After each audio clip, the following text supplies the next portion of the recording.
All right, guys. So our Baltimore Ravens just fell to the Raiders 26-23. We got so much to talk about. This isn't going to be a highly edited video. We're just going to talk some football, talk our top takeaways, and talk about this catastrophic failure, starting with John Harbaugh and the coaching staff. Let's just dive into it. At number one, we're going to go through our top 5 takeaways. We're going to talk about some stuff flying around on social media and more, man. We're going to get into the box score. Let's talk Ravens football. Let's break down how bad this actually was. John Harbaugh and the coaching staff, I think, single-handedly lost this game for the Baltimore Ravens, starting with I cannot comprehend the 2 challenges that John Harbaugh made. Okay, he lost both challenges. And both challenges were clearly the right call on the field. And we have discord from the patrons for the Flock family, and we were talking about it, and they were like, "Dude, what is going on with these challenges?" And I responded that I wrote down in my game notes. I said, "How can a $1 billion or more, $1 billion franchise, however much the Ravens are worth, with all of the resources they have, the technology, how can they not see a clear call, but on national television, the average fan can see, hey, those 2 feet were inbounds. It's clear. We shouldn't challenge that. But this $1 billion franchise cannot see that." And maybe like Harbaugh's getting wrong information, right?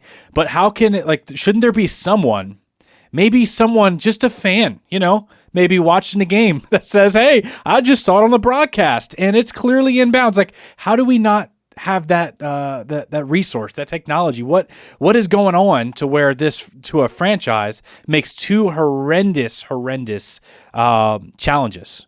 So we had the one where 2 feet were clearly inbounds from Devontae Adams on the sideline, clearly inbounds. He challenges it.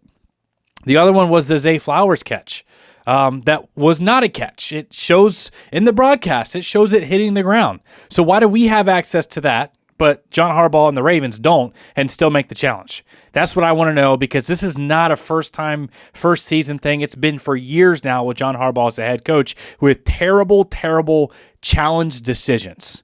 Either where you should challenge a play and you don't, or where it's clear you should not challenge and you do. John Harbaugh-led challenges was horrific.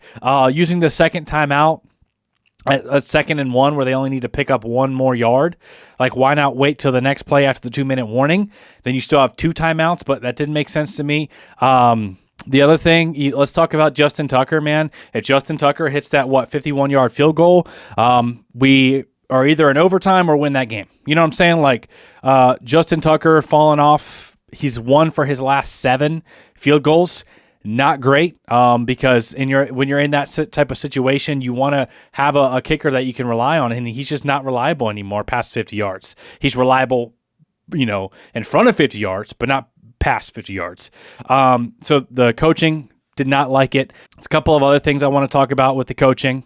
By the way, Mike McDonald and the Seahawks are 2-0, while John Harbaugh and the Ravens are 0-2. The other absolute catastrophic coaching failure is at number 2. Let's talk about this offensive line, because it's all on the coaching staff. Why is Daniel Falele, costing us games? That's 2 games in a row.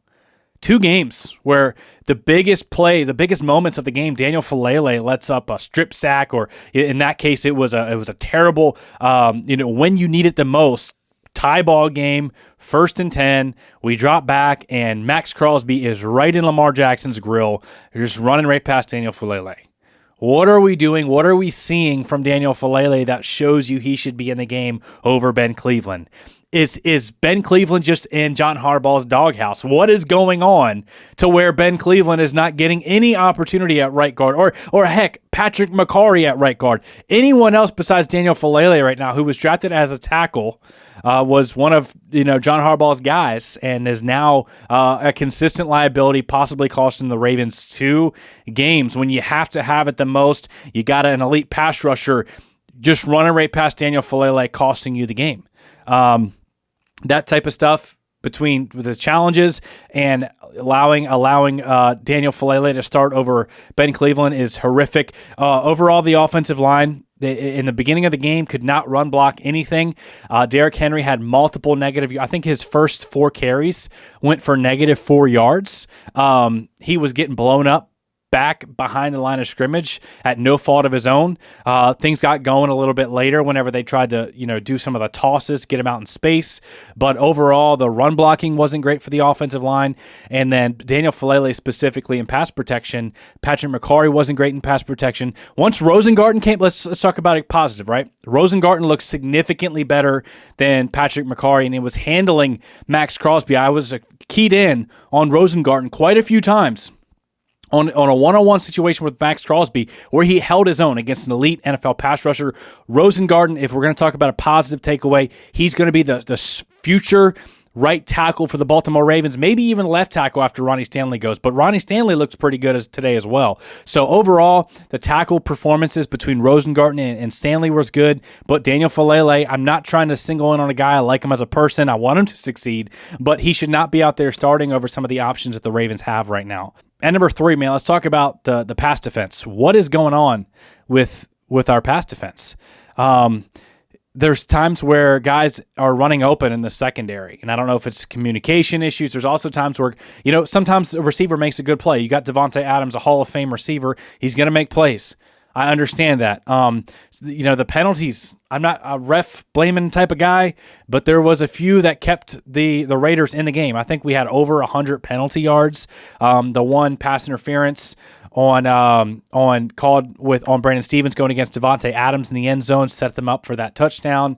We also had that one holding call on Ronnie Stanley where there was a big run.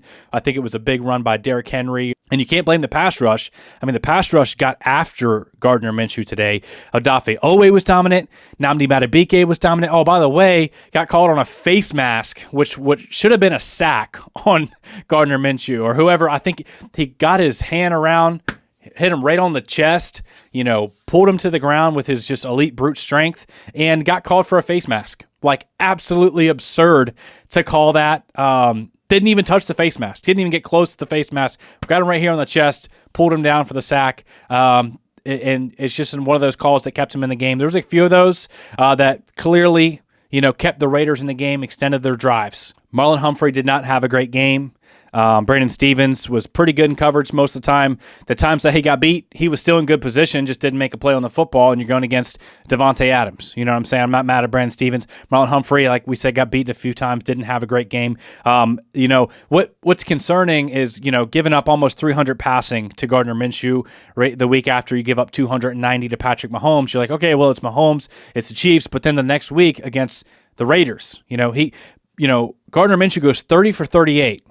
30 for 38, a touchdown, a 94.7 passer rating. It's just not good enough, man. It's not good enough. It's not Ravens defense. And I understand it's a new defensive coordinator in his second game action, and I'm not blaming it all on the coordinator. We just got to be better as a unit, man. Davante Adams goes 110 yards. Brock Bowers goes 98 yards. So you got 2 receivers, pass catchers that you're allowing to go 100 yards. Not acceptable, not up to snuff for the Ravens defense, especially whenever, check it out, we had 5 sacks today. A half a sack for Michael Pierce, 2 sacks for Kyle Van Noy, 2.5 sacks for Odafe Owe, 5 total sacks. The pass rush is doing their thing, getting after it, but the secondary is not doing their job on the back end. The only light at the end of the tunnel, you want to say something positive here, is that you've got Nate Wiggins coming back who couldn't play in this game because of the car crash that he was in, the neck injury/concussion that he had from that car wreck. So Wiggins will be back, so that's a little boost to the secondary. But other than that, man, they're healthy. They got Kyle Hamilton, an all-pro, Marcus Williams. They got Marlon Humphrey, Brandon Stevens. They got this really dominant pass rush. But why aren't we getting it done in the secondary? Why are we allowing, back-to-back 250-plus, passing performances from, Gardner Minshew and Patrick Mahomes? Like I said, man, the pass defense is just not up to snuff. And number 4, let's talk about some of the positives, all right? So Lamar Jackson, pretty solid game. The one interception he had literally hit Bateman in the hands, and then whoever it was, the DB knocked it loose, and then Spillane made a play on the football. To be honest, I wrote down in my notes, great play by the defense. Like, Bateman got rocked. and then the ball happened to fall into Spillane's hands.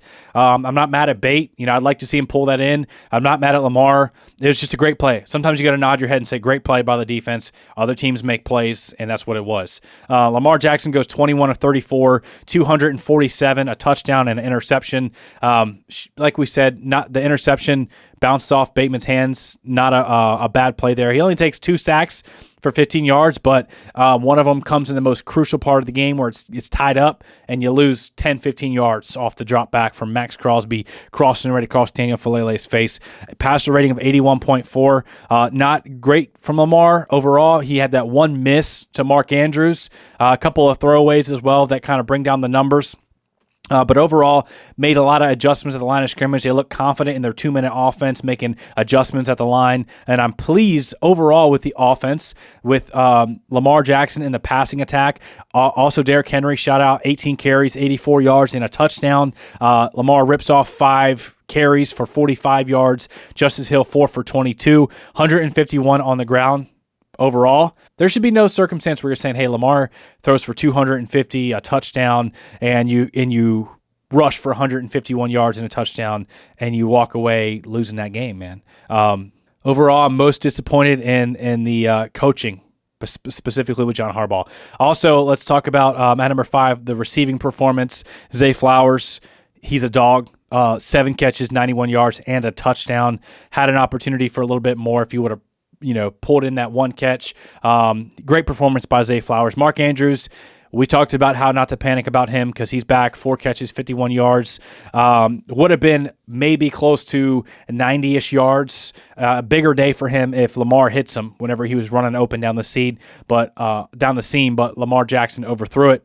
So great performance by Mark. Zay Flowers. Rashad Bateman continues to get in on the action, made a couple of plays today, 3 catches for 40 yards. The biggest disappointment was that drop that turned into an interception, but again, great play by the defense. Isaiah Likely, 2 catches for 26. Nelly, 1 catch for 13. Derrick Henry, nice little catch out of the backfield in the flat. 1 catch for 12 yards. Hill, 2 for 10.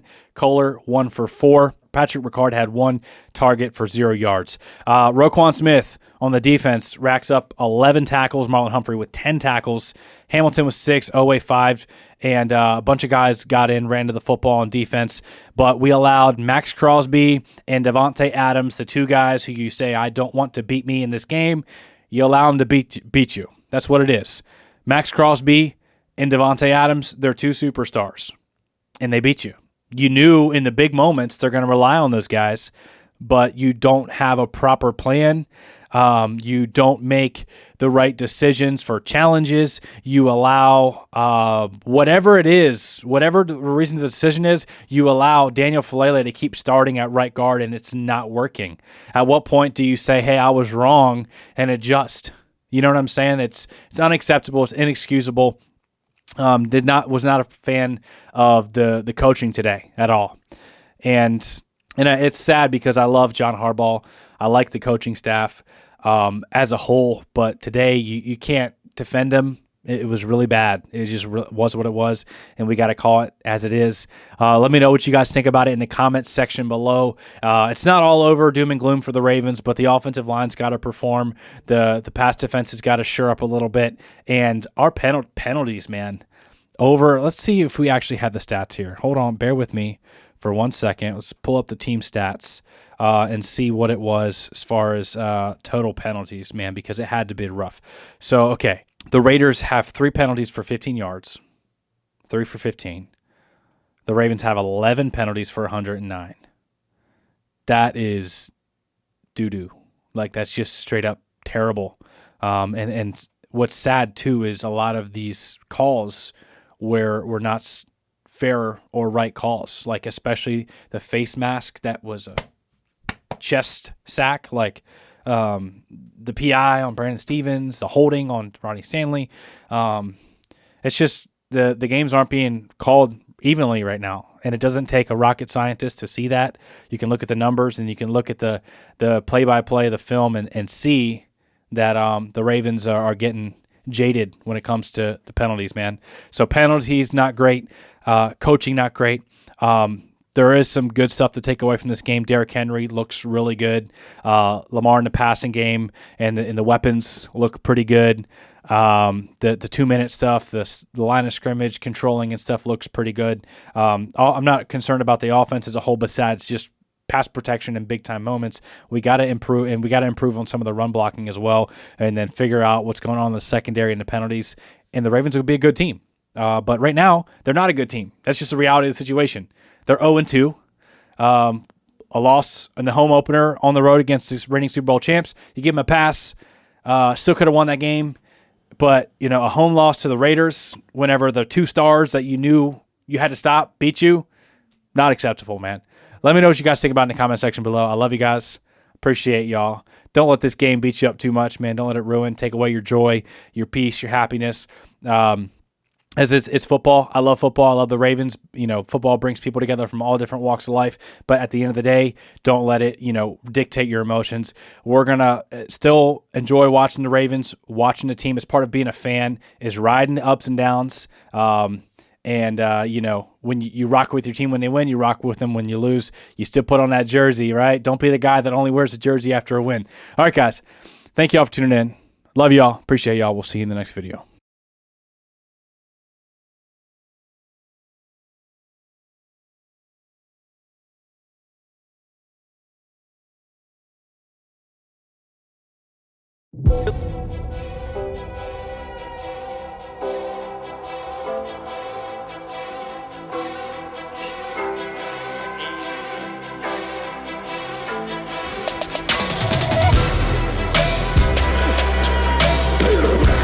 When he wasn't looking, he ran me over.